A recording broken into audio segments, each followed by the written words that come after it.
Mga kadribol, grabe, hindi basta-basta ang narinig natin mula mismo kay LeBron James. Walang paligoy-ligoy, walang sugar coating.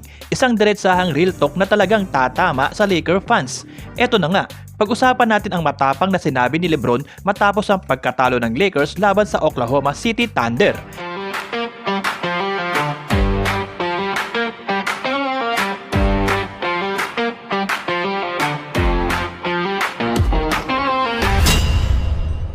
Sinabi mismo ni LeBron James na ang Oklahoma City Thunder ay isang championship team at ang Lakers hindi pa raw.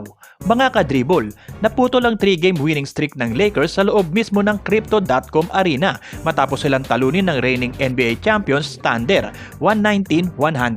At sa dulo ng laro, mas malinaw kung sino ang mas handa, mas buo at mas consistent.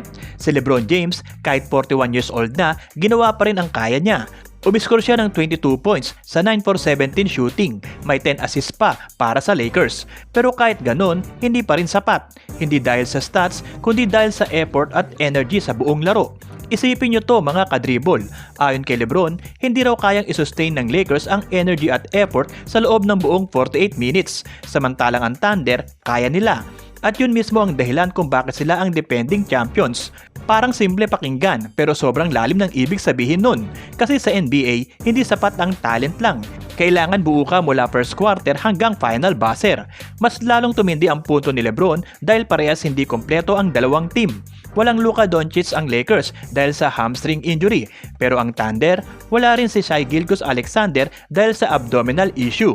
Ibig sabihin, walang dahilan, walang excuse. Pantay ang laban sa kakulangan ng superstar. Pero ang resulta, malinaw. Kaya nang tanungin ni LeBron kung paano niya ikukumpara ang Lakers sa Thunder, diretsahan ang sagot niya. That's a championship team right there. We're not.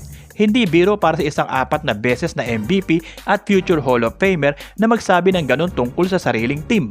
Mga kadribol, pwedeng masakit ito para sa fans pero posibleng ito rin ang kailangan ng Lakers. Isang wake-up call, isang hamon. Parang sinasabi ni LeBron na kung gusto nyong manalo, hindi pwedeng pasulpot-sulpot ang effort. Habang papalapit ang playoffs, mas lalong lalabas kung sino ang handa sa tunay na laban. At kung tama ang basa natin, baka itong real talk ni LeBron ang magsilbing mitsa para mag-level up ang buong Lakers roster. Hindi ito rant, hindi ito reklamo, isa itong hamon. Pero kayo mga kadribol, anong masasabi nyo dito? Sa tingin nyo ba, kayang sagutin ng Lakers ang hamon ni LeBron habang papalapit ang playoffs o talagang may malaking agwat pa sila kumpara sa mga championship teams tulad ng Thunder? I-drop nyo na ang thoughts nyo sa comments. Yun muna mga kadribol ang kwento natin ngayon. At para sa mas marami pang balitang Los Angeles Lakers, tumutok lang dito sa Kadribol. And don't forget to like, share, comment, and subscribe. Tandaan, tuloy-tuloy lang tayo sa talbog ng buhay. Dribble pa more!